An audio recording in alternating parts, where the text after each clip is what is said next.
अगर जब यो परिवार नु कहने लग रहा है, जब यो छोरा पे छड़ने लग रहा है, भाई मन ठा के ले गए 15 साल का अनु को निकले तो 4-5 साल का बालक उन्होंने ना बेरा 15 साल का तो सियाना हो रहा है वो बालक है।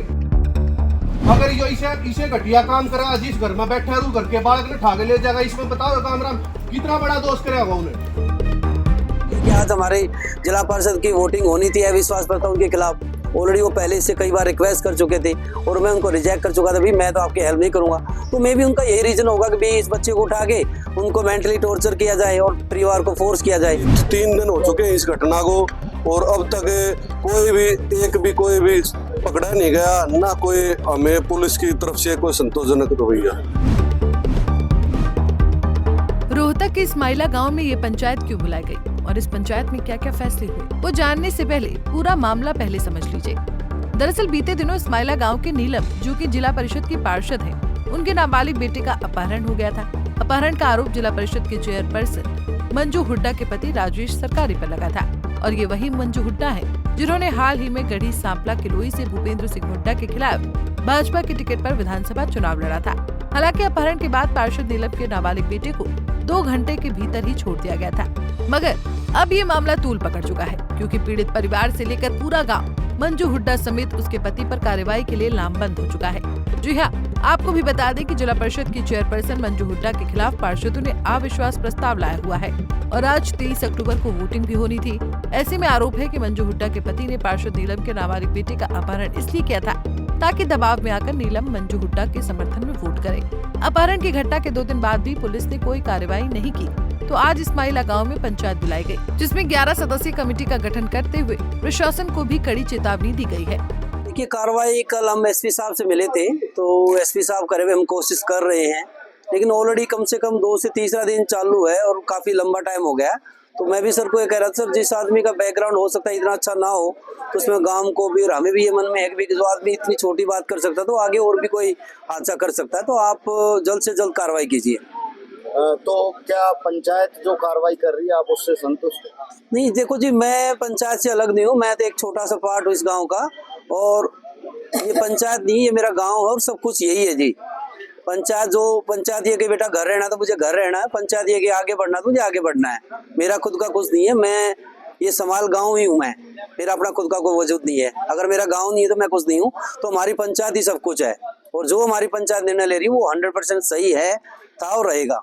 एक पंचायत में बात उठी कि जो आरोपी जिनको आपने बनाया है वो तो खुद आपके घर आते जाते हैं। बिल्कुल आएंगे जी, वो तो एक परिवार की तरह, मैं तो मना ही नहीं कर रहा हूँ। मैंने खुद ये बात खड़े होकर कही है, तो भैया वो इसमें किस भाई ने उनका साथ दिया किसने नहीं दिया वो मैटर नहीं करता, वो तो सबका अधिकार, अपना सबका राजनीतिक अधिकार है। हम कहाँ डाले, किसके पक्ष में डाले, वो हमारा अपना पर्सनल निजी अधिकार है। और अगर हम पार्षद हैं 2 साल से, सुख दुख में सबका एक दूसरे का आना जाना है, तो बिल्कुल वो सही बात है। हमारी तो कोई आज तक बात ही नहीं थी, ना उन्होंने कभी आज तक मेरे को धमकाया, ना गलत कभी ऊंची आवाज में बात नहीं मेरे को। ये पहले ही आखिरी घटना उनकी। तो राज्य सरकारी आपके घर आते जाते थे? बिल्कुल आते जाते थे, मैं भी उनके घर जाता था, हमारी सारी बार मुलाकात होती, बड़ी अच्छी मुलाकात होती थी। उसने कभी ऐसा हमें शो ही नहीं होने दिया कि वो इस टाइप का बंदा है कि हम जिसको एक गलत नजर से देखे या कोई ऐसा बदमाश है। हम तो उसको एक अपनी तरह एक अच्छा तरीके से, भाई अच्छा ह्यूमन बीइंग है, हम तो ये मान के चल रहे थे। तो मोटिव सिर्फ यही है कि जो अविश्वास प्रस्ताव है उसको लेकर के उनके पक्ष में वोट? देखो, मोटिव तो ये चीजें कुछ बारीकली होती है, जो टेक्निकल है, पुलिस उनको पकड़ेगी, जो आरोपी हैं उनसे पूछेंगी, वो अपना क्या जवाब देते हैं। हमारी नॉलेज में फिलहाल ये कि आज हमारे जिला परिषद की वोटिंग होनी थी अविश्वास प्रस्ताव उनके खिलाफ। ऑलरेडी वो पहले इससे कई बार रिक्वेस्ट कर चुके थे और मैं उनको रिजेक्ट कर चुका था, भी मैं तो आपकी हेल्प नहीं करूंगा। तो मे भी उनका यही रीजन होगा कि भी इस बच्चे को उठा के उनको मेंटली टॉर्चर किया जाए और परिवार को फोर्स किया जाए उनके फेवर में वोट डालने के लिए, हो सकता है। तो पुलिस जो अभी तक कार्रवाई कर रही है उससे कुछ सेटिस्फेक्शन है या नहीं? देखिए, एसएसओ साहब को हम जो भी चीज बोलते हैं वो हमेशा रेडी रहते हैं। कल मैंने उनको बोला था कि जी ऐसे से आप थोड़ा सिक्योरिटी का कर दो, कम से कम इलेक्शन तक तो कर दो, तो उसने सेम उसी टाइम उन्होंने हमारे पास सिक्योरिटी भेज दी थी, इवन पुलिस की गाड़ी भी हमारे घर भेज दी थी।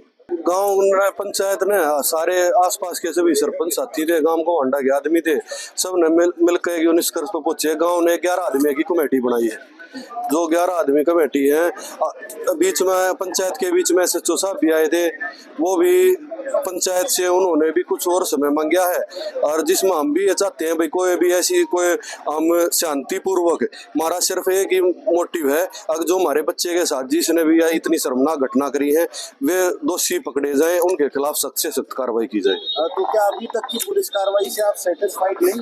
नहीं जी, 3 दिन हो चुके हैं इस घटना को, और अब तक कोई भी पकड़ा नहीं गया, ना कोई हमें पुलिस की तरफ से कोई संतोषजनक रवैया।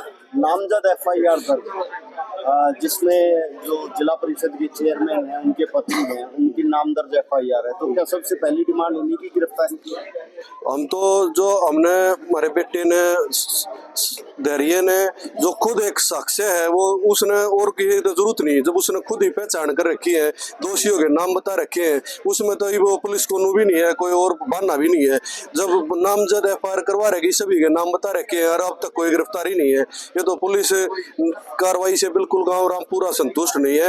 ये हमने 11 आदमियों की कमेटी बनाई है गांव ने, हमें अपने SHO साहब से मिलेंगे और SP साहब से मिलेंगे, और अगर देखो वहां से क्या निर्णय लेते हैं, फिर बाद में 11 आदमी कमेटी निर्णय लेगी। सेटिस्फैक्टरी नहीं हुआ तो बड़ा निर्णय भी हो सकता है। बिल्कुल बड़ा निर्णय भी हो सकता है जी। देखो ये तो एक सामाजिक, ये इतना एक ऐसा घटिया काम कराया है, हम तो जिसने भी कराया है यार, ये नाम तो खुल रहे हैं, लेकिन एक बच्चे को उठाना, एक घर से एक छोटे बच्चे को उठा गए, एक छोटी राजनीतिक अपनी मनसा को पूरा करने के लिए हम तो घोर निंदा करते हैं इस बात की। पीड़ित परिवार की शिकायत पर पुलिस ने मंजू हुड्डा समेत उनके पति राजेश सरकारी के खिलाफ केस तो दर्ज कर लिया है, मगर अभी तक कार्रवाई के नाम पर पीड़ित परिवार को सिर्फ आश्वासन ही दिया जा रहा है। ऐसे में आज पंचायत के जरिए ग्रामीणों ने अपना रुख साफ करते हुए पुलिस प्रशासन को न केवल चेतावनी दी है, बल्कि मामले में कोई भी कोताही बरतने पर बड़ा फैसला लेने की हुंकार भी भरी गई। बता दें कि इस पूरे प्रकरण में अभी तक आरोपी मंजू हुड्डा और उनके पति समेत पुलिस अधिकारियों ने चुप्पी साध रखी है। आज की पंचायत में भी SHO पहुंचे थे, लेकिन मीडिया के सवालों का जवाब देने से वो बचते नजर आए।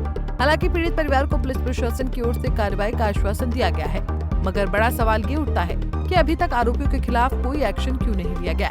रोहतक से दीपक भारद्वाज, पंजाब केसरी टीवी। हमसे जुड़े रहने के लिए हमारे YouTube चैनल को सब्सक्राइब करें और नई वीडियो की नोटिफिकेशन के लिए बेल आइकॉन को दबाएं। अगर आप ये वीडियो Facebook पर देख रहे हैं तो लाइक जरूर करें और ज्यादा से ज्यादा शेयर करें। धन्यवाद।